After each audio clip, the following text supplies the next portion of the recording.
Bismillahirrahmanirrahim. Assalamualaikum warahmatullahi wabarakatuh. Alhamdulillah wassalatu wassalamu ala Rasulillah wa ala alihi wa sahbihi wa sallama tasliman katsira, amma ba'd. Puji dan syukur senantiasa kita panjatkan kehadirat Allah Jalla wa Ala yang telah berfirman, wa in ta'uddu ni'matallahi la tuhsuha innal insana lazalumun kafar. Dan kalaulah kalian ingin menghitung-hitung akan nikmat Allah atas kalian, la tuhsuha, niscaya kalian tidak akan mampu menghitungnya. Innal insana lazalumun kafar, sesungguhnya manusia itu pelaku kezaliman dan kekufuran. Alhamdulillah, berkat nikmat kesehatan dan kesempatan setelah hidayah taufik dari Allah Jalla wa Ala, sama-sama kita telah melaksanakan ibadah salat subuh berjamaah yang kita memohon kepadanya, Rabbana taqabbal minna innaka antas sami'ul alim. Salawat beserta salam senantiasa kita sanjung sajikan kepada Nabi besar kita, keluarga dan segenap sahabat-sahabat beliau yang telah bersabda, inna athqalas salati 'alal munafiqin salatul isya'i wa salatul fajr walau ya'lamuna ma fihima la atawhuma walau habwa. Sesungguhnya salat yang paling berat bagi orang-orang munafik adalah salat isya dan salat subuh. Walau ya'lamuna ma fihima la atawhuma walau habwa. Dan kalaulah mereka mengetahui akan keutamaan pergi melaksanakan salat isya dan subuh, la atawhuma walau habwa, niscaya mereka akan pergi melaksanakannya sekalipun harus merangkak. Hadis riwayat al-Imam al-Bukhari dan Muslim dari Abu Hurairah radhiyallahu anhu.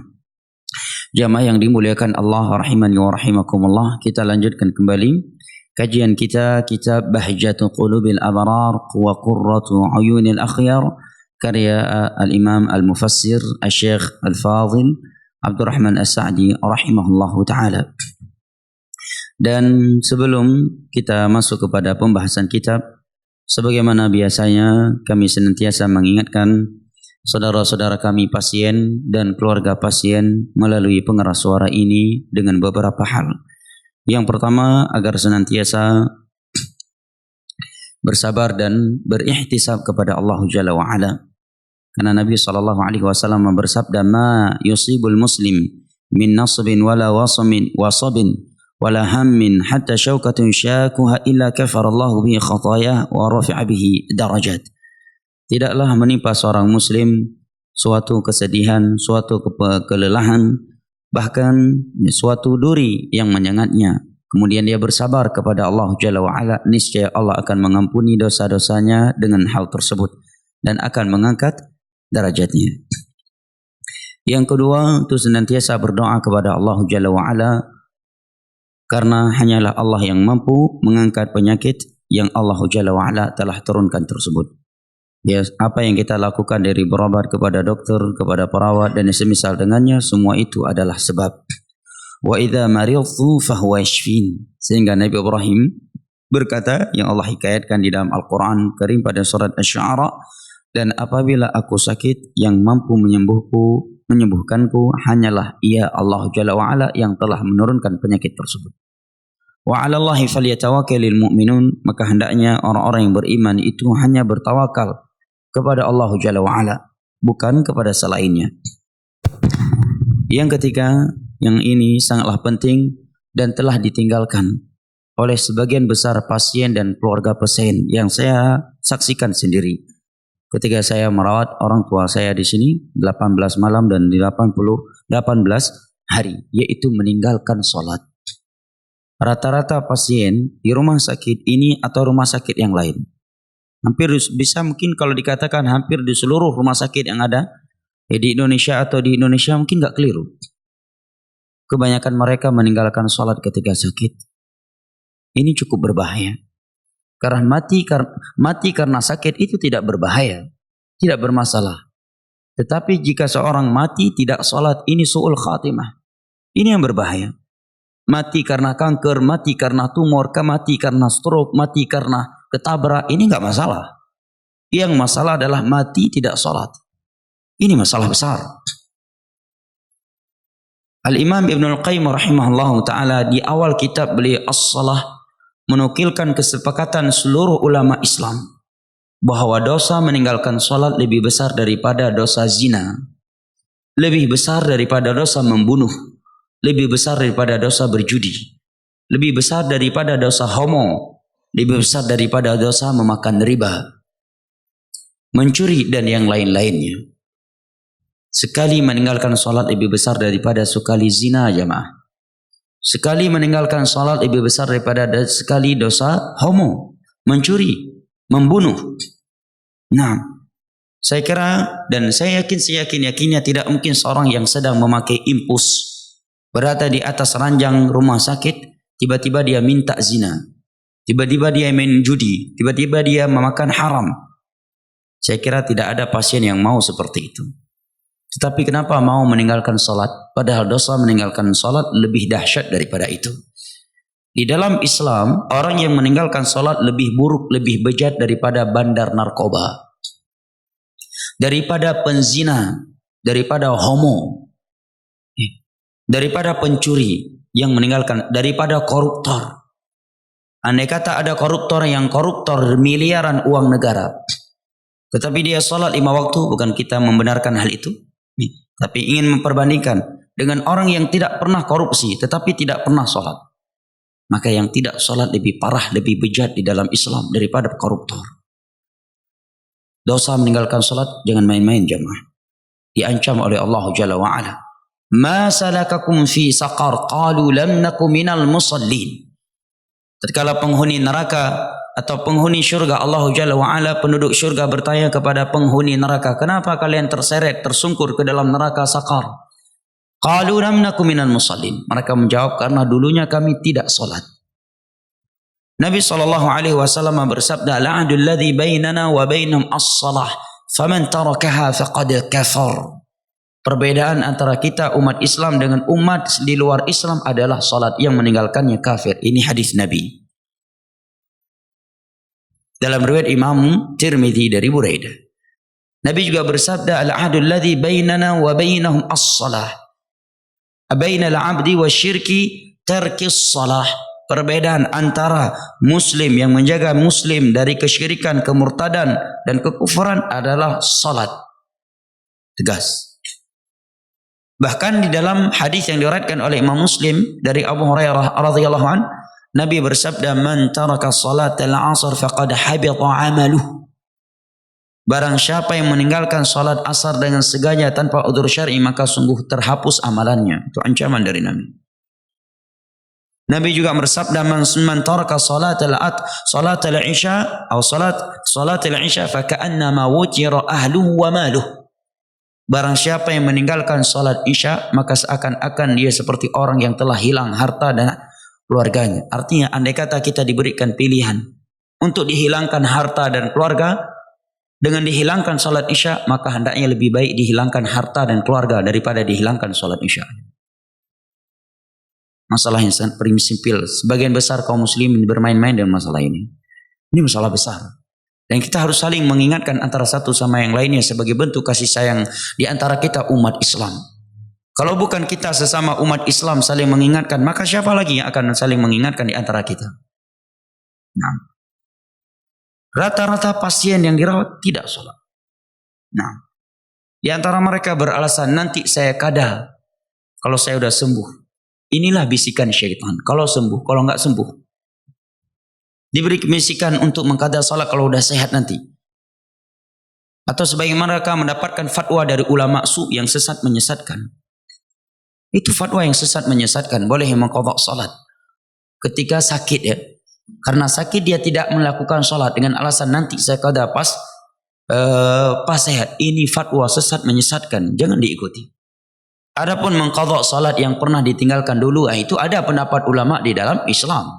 Itu tidak kita ingkari, itu masalah khilafiyah. Sebagian ulama berpendapat kan diqadha yang dulu kita tinggalkan. Ada yang berpendapat juga tidak diqadha karena tidak dalil, dan telah kita bahas secara rinci di majelis kita di beberapa pertemuan yang lalu. Adapun tidak salat karena sakit dengan alasan nanti akan kita qadha, ini bisikan syaitan. Tidak ada ulama Islam yang berpendapat demikian. Orang yang sakit tidak mampu berwudu, dia boleh bertayamum. Bertayamum dengan mudah. Ya, selesai. Apa sulitnya? Dia bisa bertayamum dengan batu bata, tentang lantai yang ada di ruangannya. Kalau dia pasien di ruangan ICU tidak mungkin bertayamum, maka kata para ulama dia salat dengan cara faqidat tahurain. Dia salat tanpa wudu dan tanpa tayamum karena tidak mampu. Ini dibahas oleh para ulama di dalam kitab fikih dalam pembahasan salatu ahlil a'dzar. Tata cara salat orang-orang yang sakit. Tetap dia salat. Fattaqullaha mastata'tum, bertakwalah kepada Allah semampu kalian. Nah, kalau dia musafir, pasien dari luar Banda Aceh, musafir, dia boleh menjamak yang 4 rakaat menjadi 2 sebagai kasar. Boleh menjamak takhir dan boleh menjamak takdim. Takdim membawa asar ke zuhur, isya ke maghrib, takhir zuhur dibawa ke asar, maghrib dibawa ke isya. Tidak ada yang sulit. Sekalipun kotoran keluar selama 24 jam dari tubuhnya, selama akal masih ada dan dia bukan haid atau nifas, tetap berkewajiban salat. Di dalam Islam, orang yang punya akal sehat tidak boleh melakukan salat. Itu hanya 2 jenis manusia saja. Wanita yang sedang haid atau wanita yang sedang nifas. Man mungkin na uraga mentonton kenang haid, anak boleh haid. Sebagai uragam, payah dah pegah apa sang kenang kita haid pun. Tak pegah haid, mungkin si katitun ka kenang haid kah mungkin. Katitun karena yang kamu 10 tahun ka kenang nifas. Maka mungkin si nifas 20 tahun ka. Haid 20 tahun dah kalah anak salat. Bahkan yang umur karap 40 tahun, hantam pernah ke jauh masjid. Tiban kalau. Lagi haid atau nifas. Payah dah pegah lagi yang terkadang. Ini masalah besar jamaah. Maka nasihat saya kepada keluarga pasien dan pasien benar-benar menjaga salat. Bagaimana kita meminta kesembuhan kepada Allah, sedangkan perintah salat yang Ia perintahkan kita lakukan. Allah yang mampu menyembuhkan dan Dialah yang telah mewajibkan salat. Bahkan yang lebih sedih lagi, lebih menyedihkan lagi, bukan sekedar pasien yang meninggalkan salat. Sebagian keluarga pasien juga meninggalkan salat. Mereka lebih perhatian kepada jadwal infus, jadwal masuk dokter, jadwal masuk perawat, jadwal ganti pampers, jadwal minum obat terhadap pasien mereka ketimbang jadwal salat. Padahal Nabi disebutkan 41 hari sebelum meninggal dunia sallallahu alaihi wasallam beliau sakit parah. Sekian harinya hanya 11 hari dari sakit parah tersebut beliau tidak ke masjid. Di sebagian hari beliau diangkat oleh Ali bin Abi Thalib dan Fadl bin Abbas. Diangkat, dipapahkan. Beliau minta dibawakan ke masjid, rindu masjid. Ketika Nabi sakit pingsan, kemudian sadar lagi yang terucap oleh Nabi, as-salah, as-salah, as-salah. Salat, salat, salat. Orang kalau sudah terbiasa menjaga salat di umur mudanya, insya Allah dalam kondisi apapun dia selalu ingat salat. Tapi kalau tidak terbiasa jamaah, kita perintahkan, bahkan kita jaga, terkadang sulit melakukan. Dan itu dirasakan oleh sebagian kita terhadap anggota keluarganya. Udah tua, kalau enggak dimarahin, anak taman bak penyung, salat, hang salat. Mereka tuha, kerap ningai. Umum kadoha, pakainya mah karena payah mudah hana biasa. Sungguh benar apa yang dikatakan oleh para ulama, man kana ala syai'in i'tada alaih wa man i'tada ala syai'in mata alaih wa man mata ala syai'in bu'itsa alaih. Barang siapa yang sering melakukan sesuatu, dia akan terbiasa dengan sesuatu itu. Kalau dia sudah terbiasa dengan sesuatu itu, dia akan mati sesuai dengan kebiasaan itu. Dan barang siapa yang mati di atas sesuatu, maka dia akan dibangkitkan di atas sesuatu itu. Apalagi syaitan jamaah, ketika seorang hamba sedang sakit, berbagai bisikan dia berikan. Syaitan enggak akan memberikan bisikan, ayo berzina, ayo berjudi, ayo makan harta haram. Enggak lagi, karena dia memang fisiknya udah lemah. Diberikan bisikan-bisikan yang pertama tentang kesyirikan, agar dia mati pesimis dengan rahmat Allah. Dan Nabi bersabda, la yamutanna ahadukum illa wa huwa yusinu dhanna bi rabbih. Jangan sampai kalian mati kecuali kalian dalam keadaan berbaik sangka kepada Allah. Tak ada pasien lagi kan. Ya Allah pedih syalung. Ya pakan long lagi, pakan Nabi musibah ke long lagi. Ya kan, mencaci Allah, mencela Allah. Bahkan terkadang kalau seorang bisa bisa mencela lebih dari itu yang bisa mengeluarkan dia dari Islam sehingga dia mendapatkan musibah atas musibah. Leheret hinang ringan loh. Mencela Allah. Bukan justru mengucapkan alhamdulillah ala kulli hal. Bukan justru optimis, dia justru pesimis terhadap rahmat Allah. Pada Nabi menyatakan, la yamutanna ahadukum illa wahwa yuhsinu dhanna bi rabbih. Jangan sampai kalian mati kecuali dalam keadaan berbaik sangka kepada Allah. Enggak sukses dalam hal syirik, dia akan menjerumuskan si murid, si sakit itu jatuh ke dalam bidah. Yang ketiga, maksiat, meninggalkan perintah-perintah Allah seperti meninggalkan salat. Jangankan orang yang yang sering meninggalkan salat, terkadang orang yang suka salat saja. Saya melihat ada teman, dia sering salat. Bahkan juga ada seorang wanita, sehari-harinya sering salat. Begitu di rumah sakit, menjelang wafatnya dia sulit salat. Setiap mau salat ngantuk, hilang. Setiap salat ngantuk. Sebelum salat kuat ngomong. Begitu mau disuruh salat, ngantuk. Ngantuk sampai keluar waktu salat. Ada yang setiap mau salat panas badannya. Ada yang pas kita masuk jam 7 pagi belum salat subuh. Padahal sadar. Tadi sadar bukan tertidur. Dibuat oleh syaitan seperti itu jemaah. Upaya dari syaitan. Agar seorang anak Adam mati dalam keadaan su'ul khatimah. Dan itulah sumpahnya syaitan. Dia bersumpah di hadapan Allah, la'atiyannahum min baini aydihim wa min khalfihim wa an aymanihim wa an syama'ilihim wa la tajidu aktsarahum syakirin. Ya Allah, aku akan mengganggu mereka dari depannya, dari belakangnya, dari kanannya dan dari kirinya. Syaitan tidak pernah putus asa. Ya, dai, ustaz yang enggak dapat gaji, enggak dapat pujian dari orang tetapi istiqomah sampai matinya adalah setan. Ya, dalam berdakwah, gaji hanya merpa. Tahu nak puja setan, dakwah kafir hendak pernah puja setan, ya kan? Tetapi istiqamah setan di dalam mengajak manusia ke neraka Allah. Hana thawabi gaji. Bahkan gancam tu kalau mati mereka gancam di Allah, wa inna alaika la'nati ila yaumiddin, laknat ke sampai orang kiamat. Gaji hana merpa. Diundang tan panitia doroh pitan. Hana panitia kajian, enggak ada yang merekam kajian dia. Ya, tapi istiqamah sampai mati dia mendakwahi manusia ke neraka Allah Jalla wa ala. Supaya dia punya kawan dalam neraka. Nah, ini masalah salat yang selalu kami ingatkan kepada saudara-saudara kami pasien dan keluarga pasien melalui pengeras suara ini. Baik, kita masuk kepada pembahasan hadis. Al-haditsul 20, hadis yang ke-20, kata penulis syartu sihhatis salah, syarat sahnya salat. An Abi Hurairah radhiyallahu anhu qala qala Rasulullah sallallahu alaihi wasallam la yaqbalu Allahu salata ahadikum idza ahdatha hatta yatawadda. Muttafaqun alaih. Dari sahabat Abu Hurairah radhiyallahu anhu. Adapun biografi sahabat yang mulia ini telah kita sebutkan berulang kali di majelis kita. Walillahil hamdu wal minnah.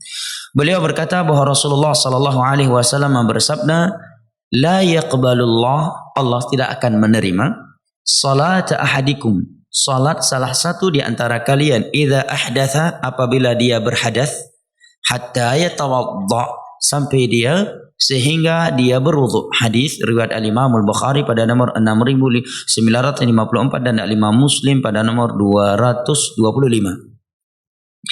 Sampai dia berwudu. Hadis ini diriwayatkan oleh Al-Imam Al-Bukhari. Mari kita simak penjelasan hadis ini dari penulis kitab Bahjatul Qulubil Abrar wa Qurratu Ayunil Akhyar, Syekh Abdurrahman As-Sa'di. Kata beliau, yadullul hadis bi mantuqihi. Hadis ini dengan mantuknya. Mantuk itu bunyi hadis secara tersurat, itu namanya mantuk. Kalau bunyinya tidak tersurat tetapi tersirat, zahirnya tidak seperti itu, tetapi hadis itu dipahami, qarinahnya menunjukkan kepada ini dan itu namanya mafhum. Pendalilan dari sebuah nas ada secara mantuk, ada secara mafhum, dan mantuk lebih kuat daripada mafhum. Pendalilan dari sebuah nas yang bunyinya mantuk, zahir, nampak, jelas, itu lebih kuat daripada pendalilan dari sebuah nas yang bunyinya, bentuknya mafhum, bukan mantuk. Mafhum tersirat, mantuk tersurat bunyi. Hadis ini secara tersurat, secara mantuknya menunjukkan anna man lam yatawadda idza ahdatha fa salatuhu ghairu maqbulah. Bahwa barang siapa yang berwudu, barang siapa yang tidak berwudu apabila dia berhadas, maka salatnya tidak tidak diterima oleh Allah Jalla wa'ala. Ini secara mantuknya. Wa bimafhumihi, ya, di sini ada catatan penting yang para ulama ingatkan. Sebagian jamaah salat ketika jamaah masjid luar biasa banyaknya, dia salat di saf terdepan. Begitu salat batal wudunya, dia nggak mau keluar sampai selesai salam karena malu dengan jamaah. Ya, terkadang ada yang seperti itu. Rodang ini imum masjid ubera jamaah penuh sin itu bit, ya ngenut tu bit hang dah bit atau malai itu pulai kau kentuk boleh pun malai kentuk itu bit keroi mandur naik tu kentuk culi ngan teroi doanya yang tu kentuk orang lain itu bit kentuk, ya malai. Maka ini dirinci oleh para ulama. Kalau dia tidak keluar karena memang kalau dia keluar mengganggu orang lain dengan gangguan yang luar biasa, karena memang cukup besar masjidnya akan menyusahkan, maka dia bertahan. Ya, andai kata tidak mungkin dia keluar, maka ini tidak tercela. Ya. Tetapi kalau dia tidak keluar karena malu kepada manusia, bisa-bisa dia musyrik. Karena dia malu melakukan suatu ketaatan karena manusia, bisa jatuh ke syirik kecil. Ya. Bahkan disebutkan oleh para ulama dari Abu Hanifah, kalau dia sengaja tetap sholat karena memperolok-olok sholat, dalam rangka memperolok-olok, maka ini bisa batal Islam. Ya. Kalau niatnya memperolok-olok Allah dan sholat dengan tanpa kesucian, tanpa tahar, maka keluar jemaah. Nggak perlu malu. Kenapa harus malu? Ya. Inna Allah la yastahi minal haq. Allah tidak malu dari yang namanya kebenaran. Batal keluar walaupun di saf pertama. Baik pedun-pedun malai. Bab donya jin mungkin dah pedun-pedun malai, dah pedun gengsi. Mio bab syurga neraka baik coba-coba pedun gengsi. Menyesal selama-lamanya. Tiji mitengah biwatai udik bidoyanya. Baik sakai-sakai tak pedang gengsi, tak pedang malai ngembab syurga dan neraka. Hancur selama-lamanya. Kita akan merugi selama-lamanya. Batal salat keluar, jangan malu. Ya, terkadang ini diuji oleh Allah keimanan dia. Ya, gejak segar kaki nang imamah surban, gedang ikut imam. Ya, nyotingan na tabligh akbar matakai itu bi ketut. Uma cukup malai nak debit. Debit gimana salat? Tanya anale wudu. Nak debit malai, bab pedih malai tam mati. Pedih malai. Innamal a'malu bil khatim, amalan dengan penutupnya. Keluar jamaah. Nah, karena Allah tidak akan menerima salat tanpa wudu. Kau misalkan lagi pemain Allah tentang Allah nak puji salat tanpa wudu. Keluar kata para ulama, tidak boleh dia bertahan karena dia bertahannya dia putusnya saf, keberadaan dia di tengah-tengah saf seperti keberadaan benda mati karena dia sedang tidak salat, maka saf tersebut dianggap putus dengan adanya dia di situ. Tapi kalau dia keluar orang lain masuk menyambung saf tersebut. Nah, kemudian kata penulis wa bi mafhumihi, hadis ini secara tersirat menunjukkan anna man tawaddaa qubilat salatuhu. Bahwa orang yang telah berwudu maka diterima salatnya selama dia melakukan syarat-syarat atau rukun-rukun yang lainnya. Kemudian penulis rahimahullahu taala atau sebelumnya Abu Hurairah ketika ditanyakan kepada beliau setelah beliau membawakan hadis ini bahwa Allah tidak menerima salat seseorang apabila dia sedang hadas sampai dia berwudu, beliau ditanya apa ini maksud dengan hadas di dalam hadis ini wahai Abu Hurairah? Maka beliau menjawab ad-durat, keluarnya angin dari anus seseorang. Kata para ulama ini bentuk kecerdasan Abu Hurairah radhiyallahu anhu. Artinya apa? Andai kata angin saja dianggap pembatal wudu, apalagi yang lebih dari angin, gecok yang paling tipih gecok. Sebagai contoh. Kata para ulama ini menerangkan cerdasnya sahabat Abu Hurairah. Karena kalau beliau menyatakan adalah keluarnya air besar atau air kecil, ini akan muncul pertanyaan lagi, bagaimana kalau yang keluar angin? Karena angin kan sangat halus, maka beliau ambil yang paling ringan, yang paling halus. Yang dimaksud dengan hadas adalah keluar angin. Nah, yang lebih tipis dari angin loh. Ana kan? Nah, yang lebih tipis dari angin loh. Keluar angin, apalagi yang lebih dari angin. Nah, apalagi yang lebih dari angin. batal wudunya. Nah, kemudian perlu diketahui bahwa hadas dalam Islam terbagi menjadi dua. Hadas dalam pembahasan fikih Islami terbagi menjadi dua, hadas besar dan hadas kecil. Ya. Buang air besar, hadas kecil atau hadas besar? Bapak. Hadas besar, Pak. Buang air besar, hadas besar atau hadas kecil? Buang air besar, bukan air kecil. Hadas besar atau hadas kecil? Kalau menurut Bapak. Air besar, bukan air kecil. Hadas kecil, buang air besar, Pak. Masya Allah. Ada yang pendapat lain? Buang air besar, bukan air kecil. Termasuk hadas besar atau hadas kecil? Hadas besar, Pak. Karena buang air besar, Pak, ya. Walaupun kecil. Karena besar. Karena besar. Baik. Definisi hadas kecil dan hadas besar adalah kalau hadas kecil sesuatu yang mengharuskan wudu ketika mau salat. Sedangkan hadas besar sesuatu yang mengharuskan mandi sebelum salat. Maka buang air besar dia tetap dikategorikan hadas kecil, Pak, karena dia hanya mengharuskan wudu. Setelah bersuci, cebok kan mau salat tinggal wudu, nggak harus mandi seperti mandi junub. Maka buang air besar sebesar apapun dia tetap dikategorikan hadas kecil, bukan hadas besar sebesar apapun dia. Baik, ya. Ini definisi antara hadas besar dan hadas kecil. Baik. Nah, di dalam salat seorang harus taharah dari dua hal. Dan Nabi menyatakan salat seorang tidak diterima oleh Allah ketika hadas kecuali dia telah berwudu karena dia belum taharah. Taharah dalam pembahasan fikih Islami ada dua hal. Maksudnya taharah yang harus kita lakukan terkait salat yang merupakan taharah hissiyah, kita harus taharah dari dua hal. Taharah artinya bersuci, ya. Kita harus bersuci dari dua hal. Yang pertama, bersuci dari hadas. Hadas terbagi menjadi dua seperti tadi. Hadas kecil dan hadas besar. Hadas kecil suatu yang mengharuskan wudu, buang air besar, buang air kecil dan semisal dengan keluarnya angin dari angus, ya.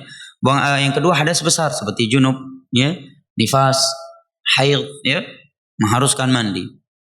Yang kedua harus taharah dari an-najasah, dari benda najis. Misalkan dia sudah berwudu, tiba-tiba ada benda najis di anggota tubuhnya. Dan apa saja hal-hal yang najis, ini di pembahasannya sendiri dalam kitab fikih. Namun saya ingatkan di sini bahwa kotoran cecak bukan najis menurut mazhab manapun. Ya, bahkan para ulama menyebutkan bangkai cecak dia tidak termasuk najis karena masuk ke dalam kaidah ma la nafsalahu ta'ilah. Suatu binatang yang tidak berdarah, yang tidak punya darah sendiri yang mengalir. Demikian juga nyamuk lagi sholat, dapat nyamuk. Bagian orang batal sholat, kekindang darah. Nyamuk bukan darah dia. Itu tidak najis. Itu sebagian orang kali ke sholat, roh kegila kotoran cecak amtah gelidak sumayang long. Ini enggak benar. Bukan najis kotoran cecak. Manjit apa jo? Tahu apa hajit pajo? Tanya tak bah ke najis kan tak apa hajit pajo hanjit pajo. Nah sebagai uri tarik kenan radam yang menanjit pajo bangkai cecak cecak. Tanya kan tak apa bahajit pajo hanjit pajo yang tak baik suci pahan. Najis bukan. Karena najis ini hukum yang lebih dari haram. Tidak semua yang haram najis. Tetapi setiap yang najis sudah pasti haram. Apalagi untuk dikatakan batal wudu, ini butuh dalil khusus. Ya, murni hak Allah dan Rasulnya. Tidak boleh kita mengkayak-kayakkan dalam hal ini. Sebagian orang kena kotoran cecak, gulangi sholat. Enggak benar ini. Nah, tidak benar. Karena itu bukan benda najis. Nah, baik. Dia harus suci dari hal yang najis. Dan itu disebutkan dalam kitab-kitab fikih apa saja hal yang najis. Nah, dan ada perbedaan antara taharah dari hadas dengan taharah dari najis. Sisi bedanya, kata Syekh Abdurrahman As-Sa'di di sini, kalau orang yang salat lupa bahwa dirinya belum bertaharah dari hadas, begitu selesai salat dia wajib mengulangi taharahnya kemudian mengulangi salatnya. Leh salat baru ingat, Masya Allah, hana kutung itu mayang lom, belum berwudu, maka wajib dia ulangi salatnya walaupun udah keluar waktunya. Apalagi belum keluar waktunya. Jelas ya? Atau pas salat, pas asar baru ingat, Masya Allah, salat zuhur tadi dia wudu tapi belum mandi junub. Kadang-kadang tua ke pai duha beno tempat ruk tsunami tiga. duha kinang tsunami. Ya. Kemudian pas berlalu langsung wuduk je, bijak je masjid karena waktu yang singkat. Anak tempat mana ni? Pas ingat solat asar baru ingat, Masya Allah, anak aku mana junub belum. Maka wajib dia mandi dan dia wajib langsung solat zuhur. Andai kata iqamah udah mulai, dia langsung masuk bersama solat jamaah tersebut dengan niat zuhur. Setelah itu dia solat asar. Tapi kalau dia lupa benda najis, begitu selesai solat baru ingat, Masya Allah, ada kotoran bayinya. Ya, kalau udah selesai salat dia tidak wajib mengulanginya. Ini bedanya taharah dari najis dengan taharah dari hadas. Tapi kalau salat dia ada benda najis, wajib dia bersihkan. Tidak boleh dia salat ada benda najis di tubuhnya, di pakaiannya, di tubuhnya atau di tempatnya. Tetapi kalau selesai salat baru dia tahu rupanya ada benda najis, maka salatnya tetap sah. Apa dalilnya? Adalah hadis Nabi SAW ketika sedang salat, Jibril mewahyukan bahwa di salah satu dari kedua sendal Nabi ada kotoran manusia. Maka Nabi yang sedang salat langsung melepaskan sendalnya tersebut dan tetap melanjutkan salatnya. Tidak lantas membatalkan kemudian mengulangi salatnya tersebut. Ini dibahas oleh para ulama di dalam kitab fiqh. Ketika mereka membahas perbedaan antara taharah dari hadas dengan taharah dari najasah. Karena ini hari kerja, saya kira sampai di sini. Lebih dan kurangnya saya mohon maaf. Wabillahi taufiq wal hidayah. Wa sallallahu ala nabiyina Muhammad wa ala alihi wa sahbihi wa sallam. Wa akhiru da'wana anil hamdulillahi rabbil alamin. Wassalamualaikum warahmatullahi wabarakatuh.